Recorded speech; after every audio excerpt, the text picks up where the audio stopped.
Bem, boa noite a todos aqui presentes, boa noite aos amigos que sempre nos acompanham pelo nosso canal no YouTube, DG Medeiros.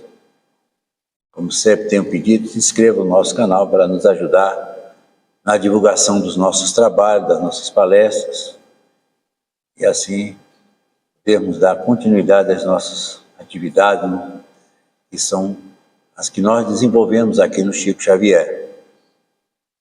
O tema que nós escolhemos para esta noite é perturbação espiritual. A palavra perturbação, ela é uma palavra de um sentido muito amplo. Perturbar é provocar desarmonia, discórdia, leva as pessoas muitas vezes aos conflitos. E toda perturbação, ela está na essência, impregnada na nossa mente. E a mente é o que dita a norma de uma vida que precisa ser vivida, que é a nossa vida. Então, todos nós vivemos do que pensamos e agimos mediante o nosso pensamento. Quando Jesus dizia, vigiai e orai para que o mal não te aconteça, ele fazia uma advertência ou uma observação nesse sentido, né? A vigilância, a maneira como eu penso e ajo através das minhas vontades, com certeza isso é o que vai dizer que padrão de vida eu desejo ter, como quero viver. Existem pessoas que vivem eternamente perturbadas, pessoas muitas vezes excessivamente materialistas, pessoas dominadoras. Enfim, essas pessoas, elas passam a viver como se fossem reféns do próprio pensamento. Porque o pensamento, ele tem uma maneira muito própria de se manifestar em nossa vida, que é nos fazer evoluir. O pensamento é processo de evolução. Então, quanto mais eu penso, mais eu me liberto de algumas coisas em busca de outras. E a vida é sempre uma procura. E, consequentemente, ele aqui faz essa advertência. A oração não é o solilóquio de uma verbalização de um texto sagrado, seja lá o que for, mas a oração é um diálogo interno. E essa oração, ela tem um sentido muito, muito, muito forte na nossa vida. Tem um autor espírita, ele fala das orações refratárias. Muitas vezes você dirige a alguém um pensamento, e esse pensamento ele não tem acesso a essa pessoa, mas existem espíritos que servem como intermediários. E esses intermediários, eles fazem a mensagem, quando ela é verdadeira, chegar àquilo ou àquele a que se destina. Por exemplo, se eu faço uma oração pedindo um auxílio a um espírito superior, caso eu não tenha o alcance de fazer com que, ou a condição de fazer com que essa oração chegue até ele, existem espíritos que servem como intermediários para que isso aconteça. Quando a gente observa as coisas ou os fatos dessa maneira, a gente tem uma ideia da universalidade da vida. Tudo que você pensa, segundo a própria física quântica, o pensamento está ligado ao universo como um todo. E assim a gente vai construindo uma ideia de vida que precisa ser vivida em toda a sua plenitude, que é a vida que nós vivemos. No livro Entre a Terra e o Céu, uma obra psicografada por Chico Xavier e editada pelo espírito André Luiz, ele faz uma observação muito importante nesse sentido, quando ele diz assim: em cada fase do caminho ou da vida, nos encontramos a nós mesmos, com os nossos velhos problemas de amor e ódio, simpatia e desafeto, pela cristalização mental de certas fases do caminho, na penumbra de nossos sonhos imprecisos ou na sombra das paixões que muitas vezes nos arrastam a profundos despenhadeiros. Olha que coisa interessante. Em cada fase da vida nos encontramos com nós mesmos. Não é outra coisa senão isso. Não importa em que tempo você viva, você está sempre ligado a si mesmo. E aqui ele diz assim: com os nossos velhos problemas de amor e ódio, quem de nós não passa por uma experiência dessa natureza, né? Ora estamos amando, ora estamos odiando. Essa realidade tão verdadeira, essa realidade tão plena em nossas vidas. As nossas simpatias, os nossos desafetos. Mas aqui ele faz uma observação interessante pela cristalização mental de certas fases do caminho. Ou seja, a gente vai guardando no arquivo de memória tudo que a gente vai vivendo, tanto as coisas positivas como as coisas negativas. Isso nos perturba muito. Por isso que o véu do esquecimento que Deus nos concede como um prêmio é exatamente para que não tenhamos que estar a todo instante e nos deparamos com um passado que muitas vezes não é tão recomendável. Praticamos coisas que não devemos em fases anteriores da vida, e aqui nós estamos muitas vezes revivendo isso pela maneira como nos comportamos, e consequentemente isso muitas vezes nos demove, nos traz o sentimento da tristeza, da angústia, e muitos quadros mais extremos que provocam as distonias mentais. E ele diz assim: na penumbra de nossos sonhos imprecisos, todos os nossos sonhos são imprecisos. O sonho é algo que há de vir, é algo que está prestes, ou aquilo que desejamos que venha acontecer. Tanto aqueles sonhos que sonhamos acordados, como os nossos projetos de vida, nossas perspectivas, como também aqueles sonhos oníricos que sonhamos quando estamos no momento de repouso do corpo físico, que são reproduções da nossa própria mente. Então, uma pessoa que tem pensamentos positivos, pensamentos construtivos, ele está sempre voltado a sonhos positivos, porque a vida arrasta essas coisas de maneira muito própria, que é uma consequência da própria vida. E ele diz assim, que muitas vezes nos arrastam aos profundos despenhadeiros. Quantas vezes também nos vemos em queda livre, aqueles momentos que a gente não encontra uma só alternativa que possa nos dar a possibilidade de uma esperança, de um momento que venha a nos ajudar mediante aquilo que nós estamos passando. Mas eu tenho sempre dito, como uma experiência própria, o sofrimento dura o tempo que levarmos para aprendermos o que ele tem para nos ensinar, seja ele qual for e por que motivo venha a ser. Então, se eu estou passando por uma doença, e muitas vezes uma doença que me perturba, como é o tema, uma doença que muitas vezes tenho dificuldade de lidar com ela está ali dando sinais de algo que precisa ser transformado.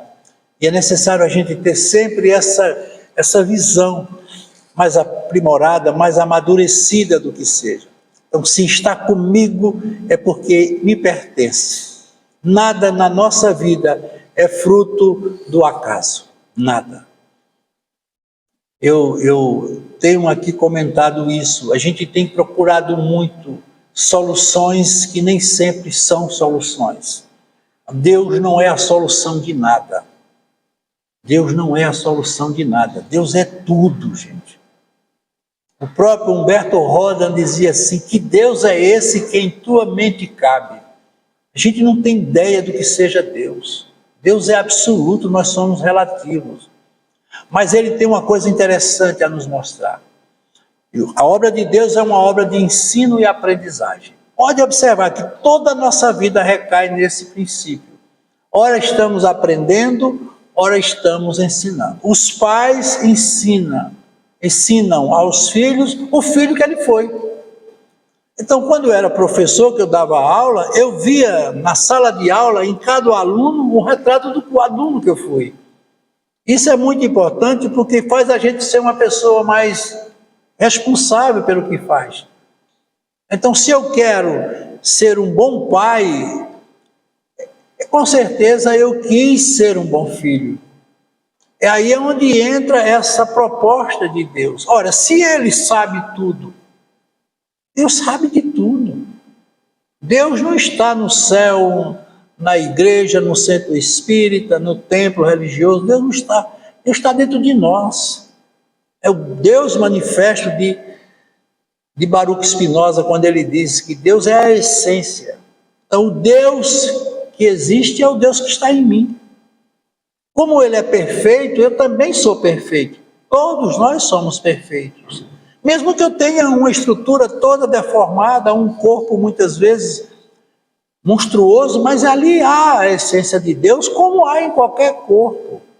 Deus se manifesta na natureza. Por isso que a doutrina espírita, ela cai muito bem dentro desse contexto, quando Allan Kardec faz a pergunta providencial, o que é Deus, e ele responde: Deus é uma inteligência suprema, causa primária, e a origem de todas as coisas. Dentre essas coisas, somos nós, as principais criaturas, fruto desse Criador.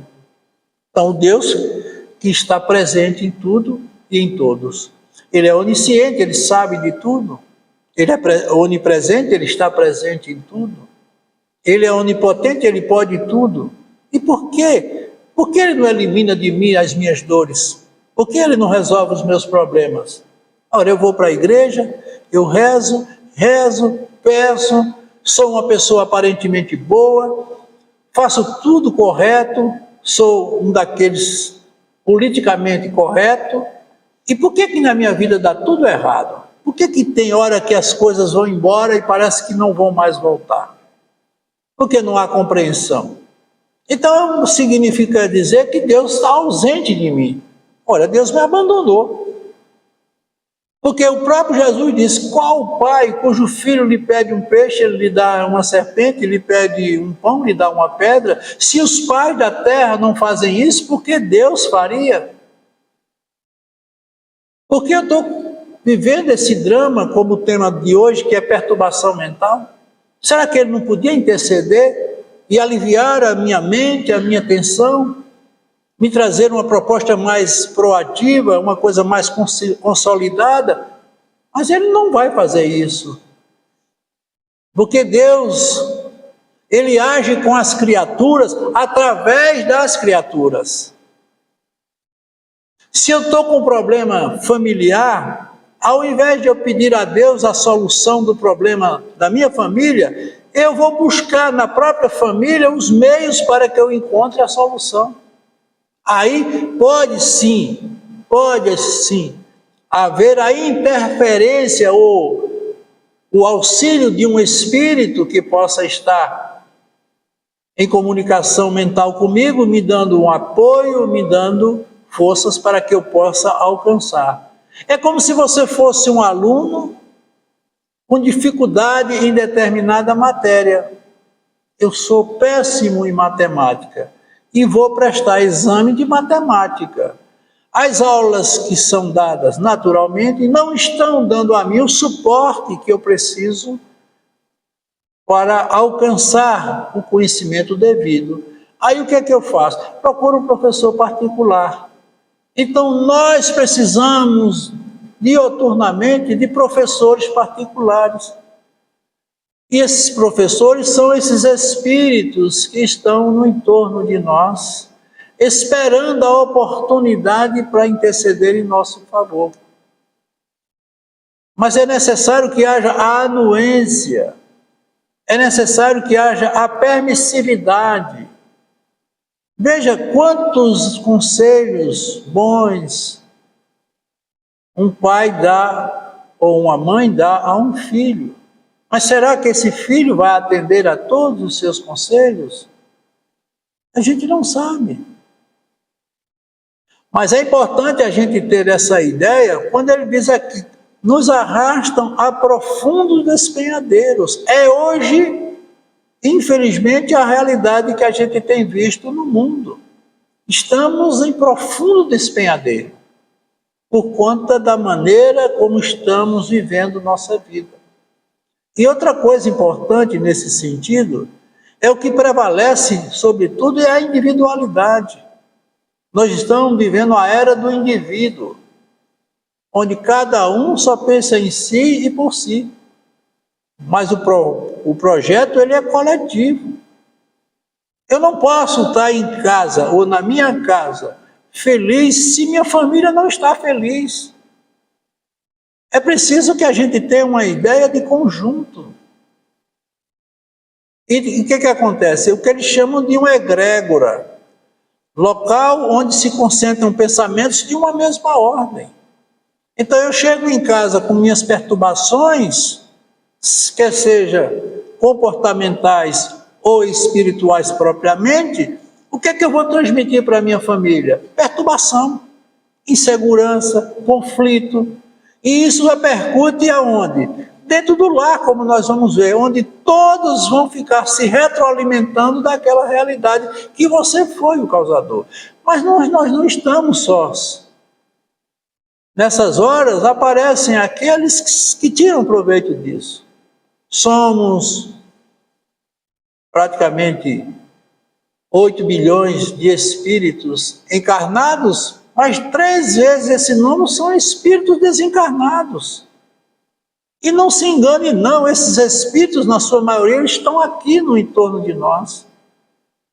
Nós temos as colônias espirituais muito bem descritas e nos mostradas por André Luiz, e dentre elas a mais conhecida que é Nosso Lar, que existem regiões ou áreas tenebrosas, como são as áreas voltadas para o umbral. Apesar de que são áreas de passagem. Eu um dia vou ter que resgatar aquilo que eu tirei. Se eu tirei algo de alguém, mesmo que esse alguém não me cobre, eu vou ter que devolver, porque o débito não é dele, é meu. O mal que eu fiz reside em mim. Agora imagine uma história de vida contextualizada, mantida só por coisas negativas. Como é que você vai saber lidar com isso?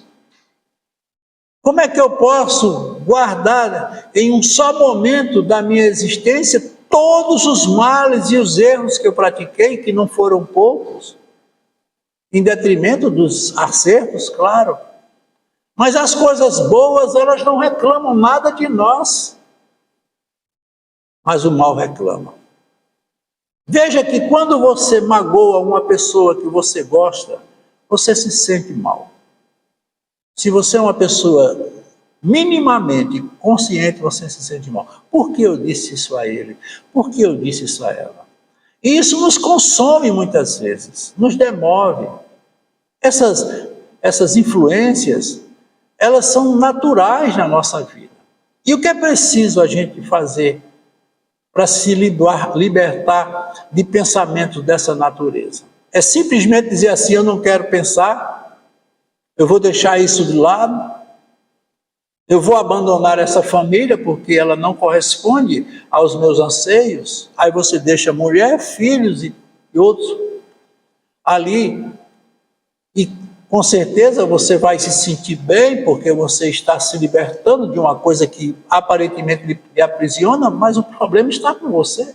Para onde você for, ele vai com você. Será que quando a gente morrer, se é que a gente morre? Claro que não. A gente vai levar daqui o quê? Toda uma história de vida. Eu vou levar comigo meus anjos e os meus demônios, claro. E quem vai prevalecer? Quem vai mandar? Quando ele dizia, mais uma vez voltando a Jesus, só o amor cobre a multidão dos pecados. Só o bem é que consegue demover o mal. Já que eu não posso voltar atrás e fazer um novo começo, o próprio Chico nos disse, eu posso começar agora e fazer um novo fim, reinventar a minha vida. Quantas pessoas que já passaram aqui pelo Chico Xavier, que viviam conflitos e hoje vivem bem. Por quê? Porque conseguiram encontrar o que até então eles não haviam encontrado, porque o orgulho e o egoísmo muitas vezes é um entrave para essas coisas acontecerem. Ele não abre mão dos princípios dele, nem ela, muito menos. E aí ficam se degladiando, fazendo vítimas, muitas vezes, que não merecem que sejam assim. Então, quando tudo que existe neste mundo, inclusive o ego, desaparecer, o ser, que é a consciência, jamais deixará de existir. Então eu posso tentar de todas as maneiras querer deixar de ser o que eu sou, eu não consigo. Porque quando ele fala aqui do ego, o ego é o que nós somos. Um ser que tem um corpo, um nome, uma atividade, uma profissão, uma história de vida. Mas será que nós somos isto? O que é que nos pertence de verdade nesta vida? O que é que nos pertence? A coisa que a gente mais precisa nessa vida não nos pertence, que é o nosso corpo, o corpo físico. Não vale nada quando a gente faz uma comparação com o que seja a nossa verdadeira realidade, que é espiritual. Ele é tão frágil que ele todo dia morre. Nós estamos morrendo. A contagem é regressiva. Se isso fosse bem entendido por nós, seria maravilhoso, mas o ego não permite. O ego é o eu sou. É o personagem que nós assumimos. A beleza que eu tenho, a eloquência que eu tenho, o corpo que eu possuo, a minha atividade, a minha profissão, isso tudo é perigoso quando não é bem administrado. Vejam que hoje a gente vê um excesso de vaidade, principalmente dentro do contexto social, através das redes de informação. Aí a gente olha muitas vezes, eu gosto de ver, eu não sei se vocês gostam, aquelas fotos que aparecem aqueles grandes astros do cinema, quando eles eram novos e depois quando eles já são velhos. Aquilo ali é a realidade da vida, né? Aquela grande notoriedade, aquele grande sucesso vai desaparecendo, e aí o que é que reside, o que é que fica? O ser, que a gente não valoriza tanto e é tudo que nós temos como verdade. Eu sou, eu não tenho. Ter é uma coisa, ser é outra. Então, o ego nada mais é do que uma criação humana. Nós somos fruto dessa criação. Então, a nossa vida ela é movida por pensamentos, sentimentos, vontades e ação. Então, não adianta eu ter uma coisa se não tiver a outra. Então, o que é o pensamento? É tudo aquilo que é produzido pela mente e nos consome a todo momento e em todo instante de nossa vida. Nós não paramos de pensar um só instante. E ele nos consome e consome muito. Veja que ele muitas vezes toma conta de nós, principalmente quando nós temos pensamentos negativos. A gente não constrói nada novo porque ele parece que toma conta da gente. Você imagine uma pessoa que vai fazer um exame, um jovem que está se preparando para fazer uma prova no dia seguinte, ele se deixa levar pelo pensamento, pela preocupação de como vai ser a prova, como ele vai se comportar, se vai ser fácil, se vai ser difícil, que ele obstacula toda a condição dele aprender. E muitas vezes ele se dá mal na prova, mesmo tendo todo o conhecimento guardado na mente, mas ele não consegue libertar. Assim a gente faz. Quando eu estou odiando uma pessoa, eu não consigo ver nada nela senão meu ódio.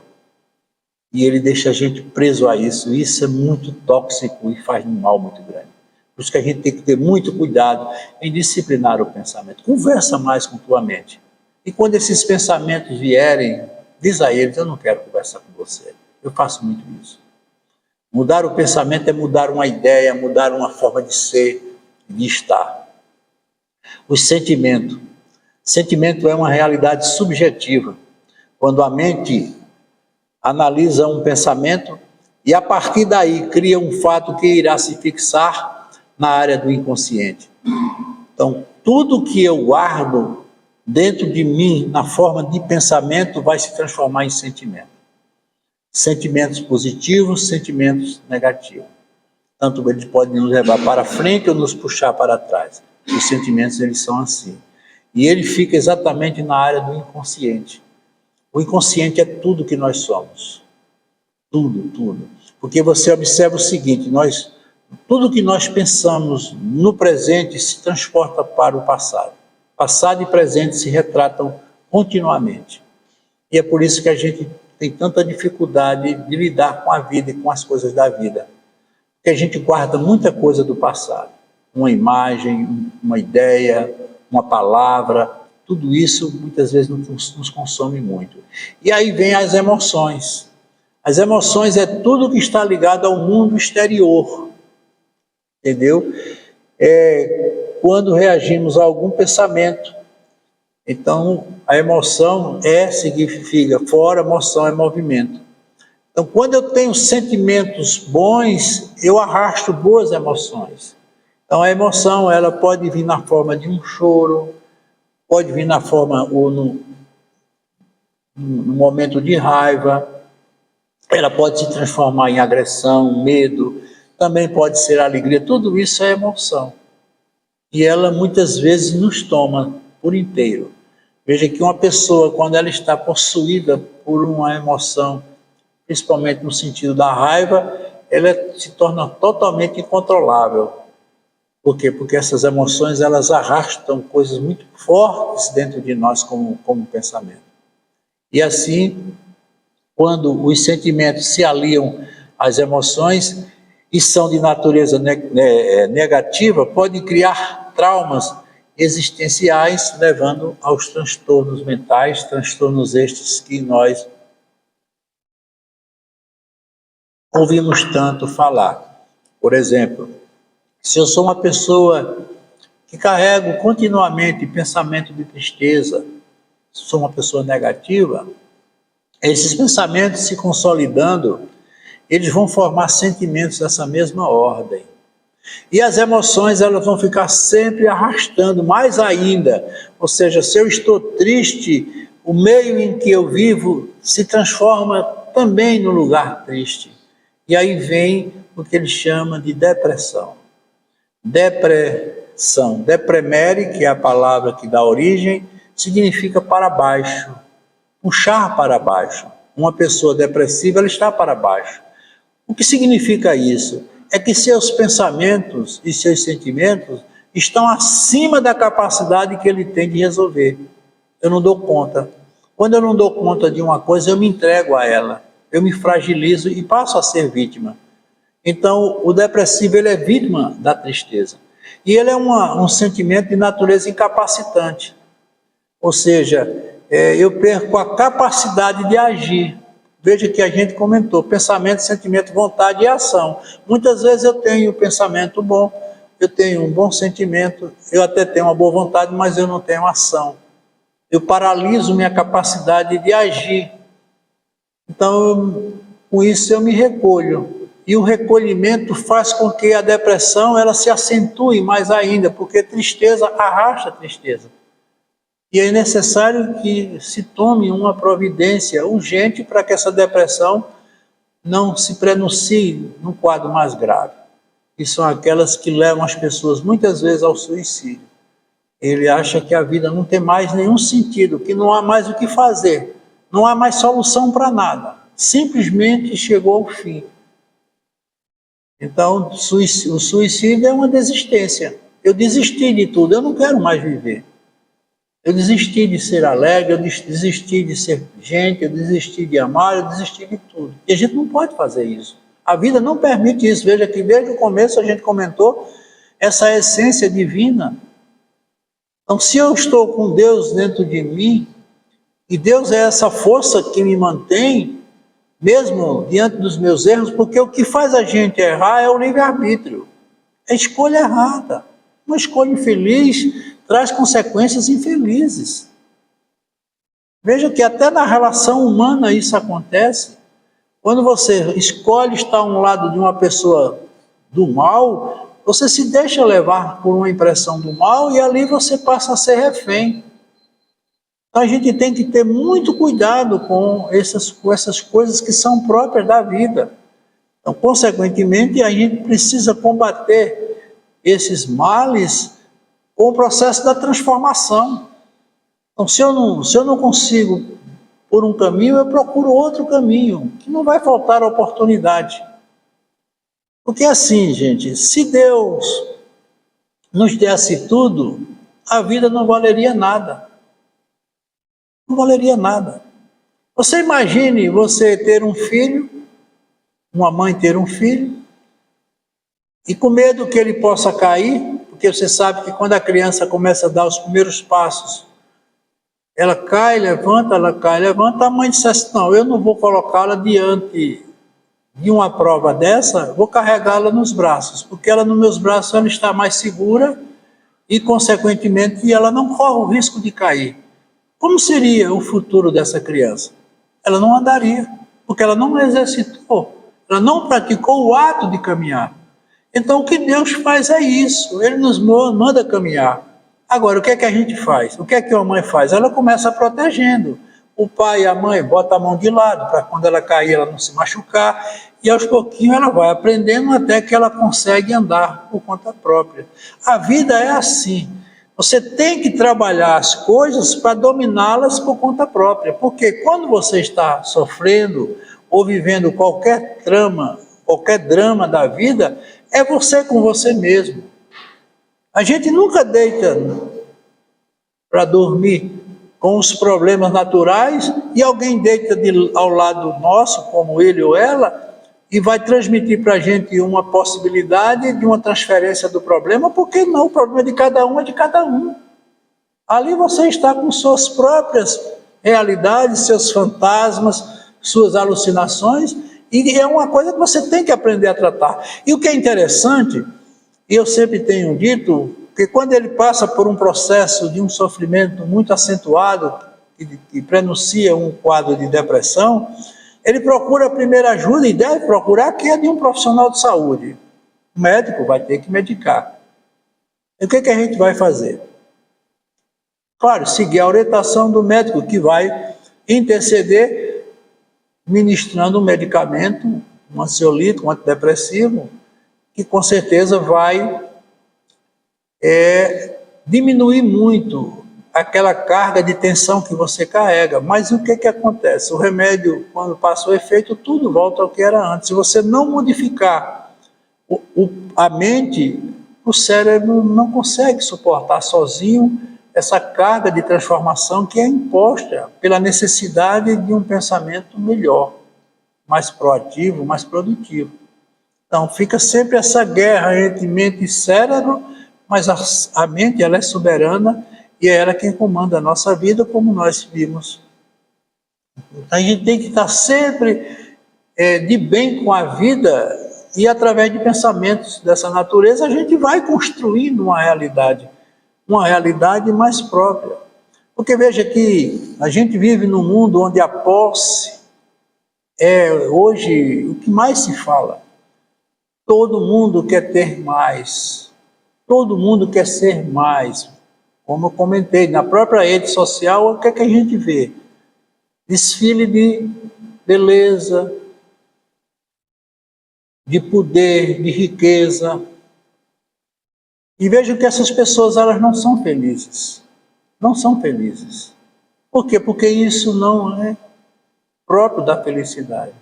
O próprio Espírito diz: a felicidade é a posse do necessário, porém com a consciência tranquila. Eu tenho aquilo que preciso, é aquilo que me contenta, que me segura, e eu consigo ser feliz com isso. Mas, infelizmente, a gente não vive uma sociedade assim. Ele passa a vida toda juntando dinheiro para comprar um carro, ele compra um carro. Bota o carro na garagem, o vizinho diz: mas rapaz, seu carro é muito bonito, agora só não gostei da cor, ele já fica mexido. Como se o carro tivesse sido para o vizinho. Porque a gente muitas vezes não percebe essas coisas. Eu tenho um grande amigo que comprou um carro caríssimo, e a gente me convidou para dar uma volta no carro, eu fui com ele, nós passeamos. E ele disse: o que você achou do carro? Eu achei maravilhoso. Agora, por dentro, ele é igual a todos os outros carros. Por fora, ele é muito bonito. Então, você não comprou o carro para você, comprou para os outros, que você não pode ver, estando dentro. Então, isso é uma coisa que a gente vê naturalmente. E, consequentemente, é o que ele diz aqui: viemos na Terra como materialistas. Não verificamos que precisamos de harmonia interior para equilibrar os nossos pensamentos, sentimentos e emoções, como nós vimos. Dormimos e acordamos presos há uma monoideia de pensamentos negativos de toda ordem. Como o mundo está entregue a isto? Pensamentos negativos, é guerra, é conflito. Isso em todo o âmbito da natureza e da convivência. E aí, o que é que acontece? Um processo de auto-obsessão. O que é auto-obsessão? Auto é si mesmo, obsessão é assédio. Você está assediando a você mesmo. Você está arrancando de você pensamentos negativos, de ódio, de vingança, de raiva, e você está, com certeza, se consumindo por isso. Aí existe o obsessor natural, que vai se associar a você por um processo de indução mental, porque o bem atrai o bem, o mal atrai o mal. Como eu disse no começo, nós não estamos sós. Então, aquelas entidades espirituais que transitam nessa mesma ordem de pensamento vão ser seus grandes convidados e vão ser os seus aliados. Porque a obsessão é assédio, e assédio é a aproximação interesseira. Todas as vezes que você se aproximar de uma pessoa, seja ela quem for, visando o interesse seu, unicamente seu, para tirar bom proveito, isso é chamado de assédio e não deixa de ser uma obsessão. As pessoas muitas vezes nos procuram, porque eu estou sendo assediado ou assediada, eu estou tendo alucinações, visões, sentindo perseguido. Tudo isso é produto da sua própria mente. Ou você muda o pensamento ou não muda nada. Porque não existe essa coisa de show Satanás abandona este corpo, isso é tudo invencionista, isso é mentira. O exorcismo, isso é tudo conversa. Para você se livrar de um mau companheiro, só você é quem pode, mudando seu pensamento, sua conduta. O mal atrai o mal, o bem atrai o bem, isso é uma lei natural. Então, se eu quero viver em paz, como eu disse, eu tenho que buscar um lugar de paz. Posso estar no inferno pensando no céu? Posso, isso é próprio dos espíritos que são missionários. Mas eles estão ali a trabalho. Como alguns religiosos, como o próprio padre Júlio Lancelotti faz um trabalho junto àqueles drogados ali na Grande São Paulo, ajudando. Mas ele não se deixa contaminar, pelo contrário, ele leva uma força interior para tentar ajudá-los. Mas veja que ele não consegue tirar eles do vício. Ele está ali apenas dando um suporte de misericórdia ou qualquer coisa dessa natureza. Mas não é pela presença do padre Júlio Lancelotti ou qualquer líder religioso que vai fazer uma pessoa mudar um padrão de vida que ele não quer mudar. E aí vem exatamente a força interior. Se insistimos inconscientemente nos nossos erros, é porque de alguma forma somos escravos dele. Então nós somos escravos, sim, daquilo que pensamos, insistimos em ser e fazer. Sendo assim, podemos afirmar que a existência é a soma de tudo que fizemos de nós até hoje, tanto certo como errado, e não pode ser diferente. Tudo que nós fizemos está dentro desse contexto de vida que estamos vivendo. Agora, lidar com isso é a magia da vida. Por que eu estar preso às coisas do passado que são negativas, como eu também tenho as coisas positivas e posso me prender a elas? Isso é uma opção minha. Mas tem pessoas que remoem tristezas, raivas, sentimentos negativos. Por quê? Porque elas estão emocionalmente se deixando levar por isso. Aí vem uma coisa fundamental, que é o perdão. Perdoar não é esquecer, perdoar é não devolver. A gente não pode e não deve esquecer o mal que nos fizeram. Se você fez, você sabe que fez, eu sei que também fui vítima do que você fez. Agora, eu não posso viver em função disso. Porque quando eu perdoo, eu me liberto. Não perdoar é prisão. Perdoei, estou livre. Já não é mais problema. Agora eu vou ter cuidado para que ele não faça, ou ela não faça o que fez a mim novamente. Porque eu posso conviver e não me envolver. Eu posso conviver com pessoas. Era próprio de Jesus. Jesus convivia com todos e não se envolvia com ninguém. Ele sabia dos erros de cada um. Uma prostituta, um cobrador de imposto que era cruel, um que traía, um que negava, um que não acreditava. Mas ele dizia assim, eles são assim, como as pessoas são assim. Todo mundo é do jeito que todo mundo é. Não adianta eu querer mudar coisas que não mudam. Porque, como eu digo, as palavras são bonitas, mas o exemplo é que marca. Tem pessoas que têm discursos belíssimos, e a gente tem visto isso aí. Mas como é que você é em casa? Como você é no trabalho? Como você é com os amigos, com as amigas, com os seus parentes? Ah, não, ele aqui é um Deus, mas em casa ele é um demônio. De que vale isso? Isso é mentira. A vida não permite isso como realidade. Você é o que é, onde você está. Olha o exemplo de Jesus. Ele não perdeu a magnitude dele, a grandeza dele, coisa que ele não se manifestava nesse sentido, mas ele era. Mas ele tinha uma coisa muito própria dele. Todas as vezes que ele ajudava alguém, ele dizia, foi tua fé que te ajudou. Deus não age por nós. Como eu disse no começo, Deus age através de nós. É preciso que você faça a sua parte para que eu possa fazer a minha. Aí está certo. É o medicamento. Quando o organismo não está produzindo as substâncias necessárias para que se mantenha equilíbrio, o que é que a gente faz? Toma um remédio.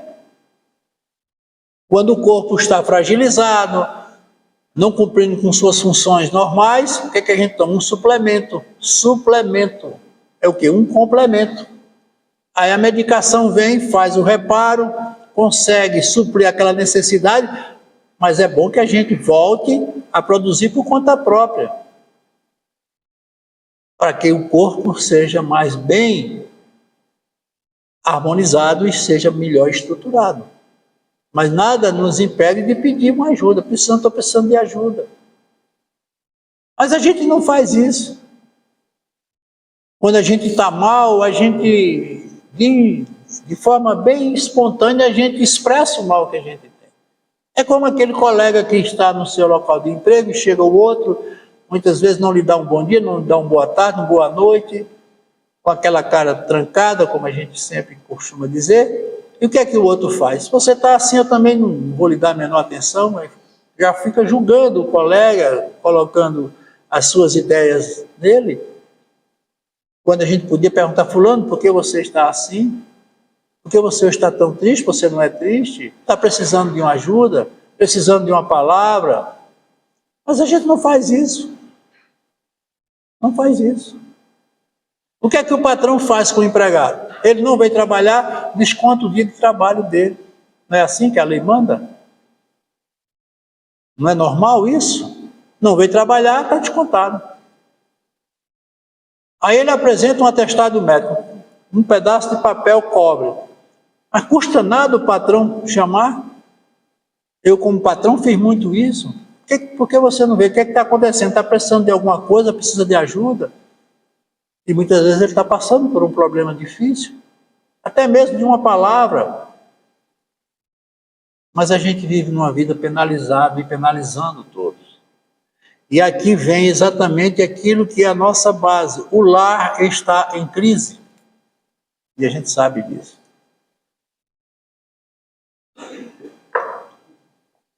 Por ser o maior indutor de concentração mental que conhecemos na Terra, o lar está em crise. Onde o campo mental, por sua vez, é moradia energética do espírito.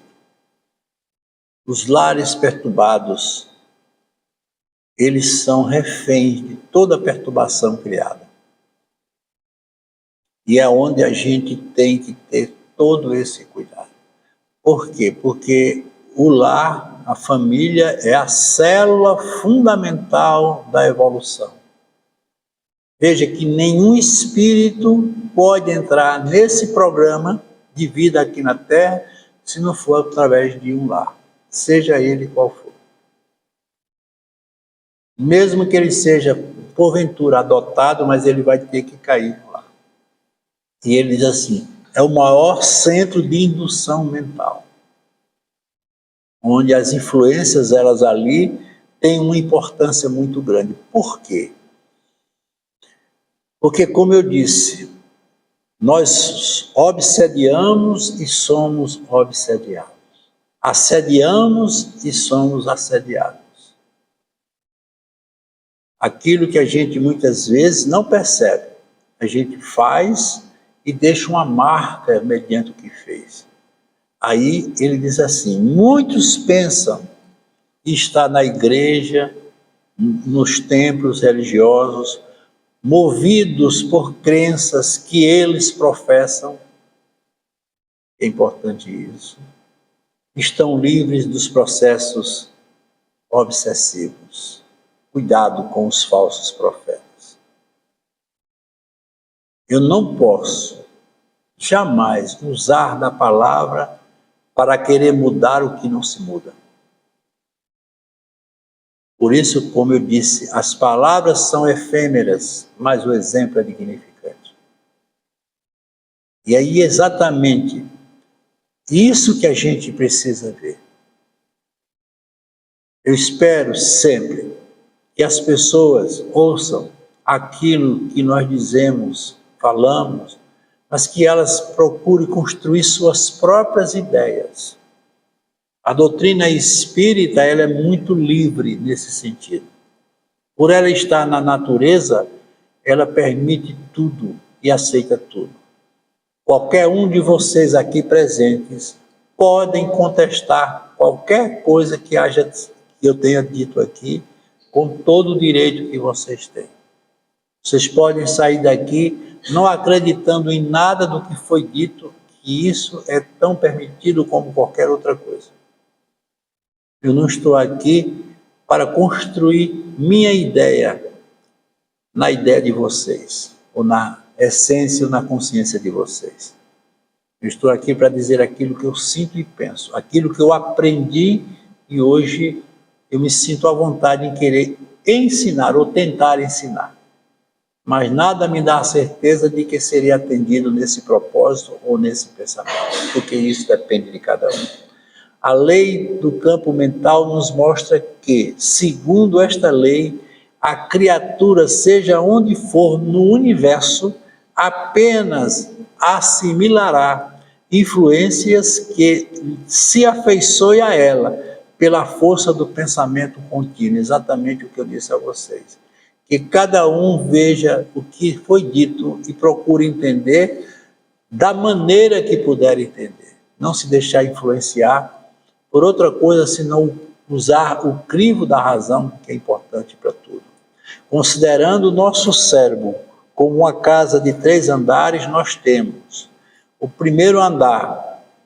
O primeiro andar é o porão, onde estão nossos impulsos automáticos, ou seja, o lugar aonde guardamos todas as nossas realizações de momentos e vidas passadas, chamado de inconsciente. Essa parte mais abaixo é o nosso inconsciente. É nele que está residualmente toda a nossa história de vida. História de vida que não se retrata apenas a essa vida que estamos vivendo, mas todas as vidas que já vivemos.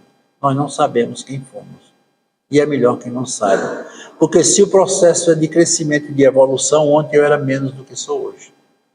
Então não adianta ficar olhando para trás, querendo corrigir coisas que não se corrigem mais.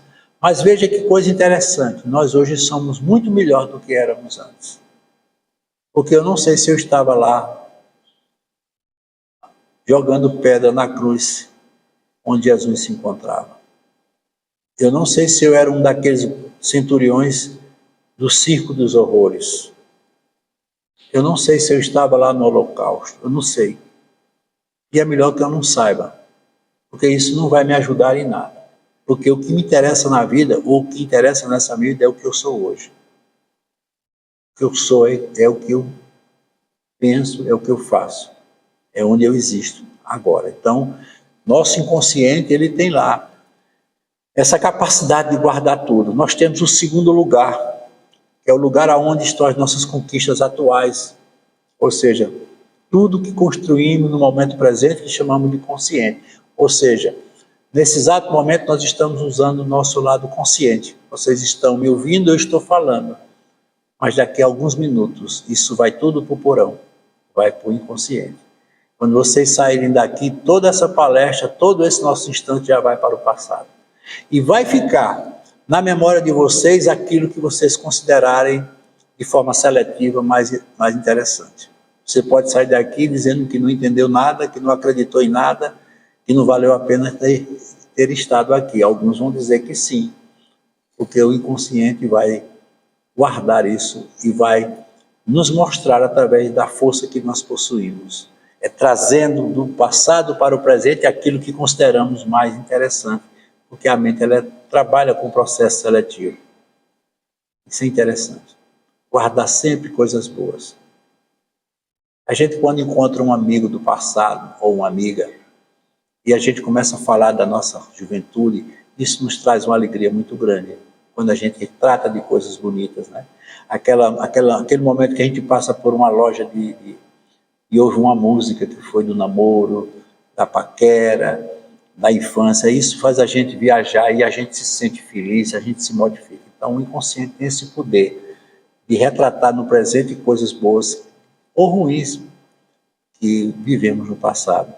Mas nós temos o terceiro andar, que é o lugar onde existem as nossas noções superiores, ou seja, o que nos eleva espiritualmente, que é chamado de superconsciente. Essa coisa que a gente tem sempre como perspectiva de futuro, a nossa intuição, os nossos fatores paranormais, esses sonhos que a gente tem, essas coisas que ainda não sabemos lidar como gostaríamos de lidar, porque a mente ainda ela não comporta. Então, eu tenho nos meus atendimentos aqui, feito a seguinte não diria comparação, mas a seguinte contextualização. Vamos supor que você é uma pessoa infeliz, você é uma pessoa triste, você está com, quem sabe, dentro de um processo de uma depressão. Aí eu digo, me sirvo na condição de um arquiteto. Você traz a planta da sua casa e diz assim, eu não quero morar mais nessa casa. Essa casa que eu me refiro aqui é a casa mental. Eu não quero mais morar nessa casa. Tudo nessa casa para mim é horrível. Aí eu digo, então me dê a planta da casa aqui. Eu olho a planta e começo a perguntar à pessoa, como é que você gostaria que fosse a entrada da sua casa? A entrada da minha casa é horrível, não gosto. Era bom que tivesse isso, tivesse aquilo. A sala de visita, eu queria que a sala de visita fosse mais agradável, ela é muito escura. O quarto onde você dorme, eu queria que tivesse uma janela para na manhã o sol pudesse penetrar, a cozinha. Então ele vai me dando todas as dicas e eu vou anotando. Eu sou um arquiteto. E aí eu pego aqueles dados todinho, levo para o meu escritório e aí eu faço uma reforma. E levo para ele no dia seguinte. Veja o projeto dessa casa. E quando ele olha, ele diz, meu Deus, essa é a casa dos meus sonhos. Como essa casa é bonita, como ela tem tudo que é verdadeiramente bom e como eu gostaria. Aí eu digo, essa casa é sua. Minha casa, sim. Pelo que você me disse, eu fiz a reforma. Vamos colocar isso em prática? Vamos. Então, a primeira parte de um processo de mudança é o quê? Um projeto. Eu tenho que ter um projeto de vida para mudar minha vida. Aí vem a segunda parte, qual é? Arrumar dinheiro para comprar os materiais para fazer a reforma. Isso significa, na casa mental, em quê? Em vontade. Eu tenho projeto, mas eu tenho que ter vontade. Eu quero mudar a minha vida. Eu quero mudar a minha casa mental. Então, já consegui a segunda parte. A terceira é terrível.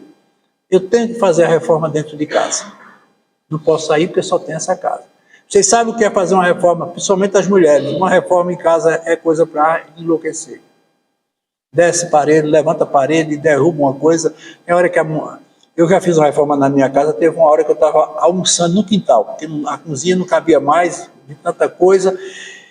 Mas o que acontece? A gente vai fazendo isso e parece que a gente vai ficando feliz. Por quê? Porque quando a gente olha para o projeto, a gente vê as coisas mudando. Meu Deus, olha, não está pronto, mas aquele meu quarto vai ficar tão legal, aquela sala vai... Aí começa já a criar fatos, vou chamar pessoas, vou chamar visitas, meu filho vai ter um quarto melhor. Mas aí termina a reforma. A casa está linda.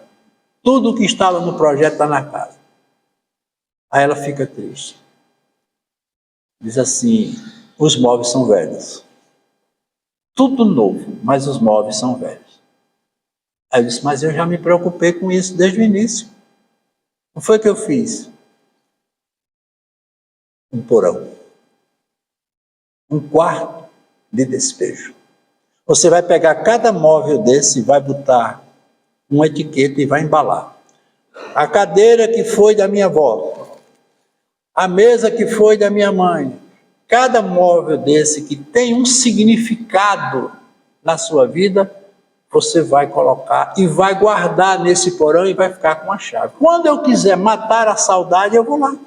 Ou eu queria hoje ver aquela cadeira que foi da minha avó. A gente não faz isso com esses álbuns de fotografia? E a reforma está feita. E a gente compra móveis novos, vida nova. Então acho que é isso. A gente tem que fazer isso. Se for possível substituir pessoas, substitua. Substitua.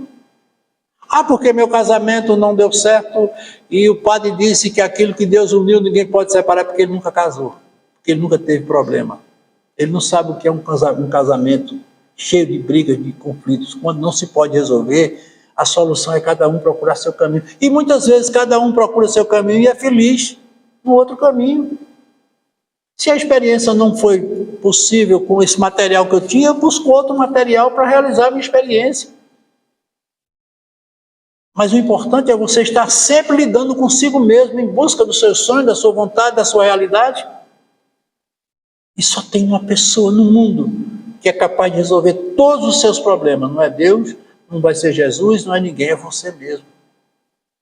E só você é quem pode encontrar o elo perdido que todos nós precisamos encontrar, que é o processo natural do crescimento e a necessidade que temos para ser felizes. Uma boa noite a todos, que Deus nos abençoe.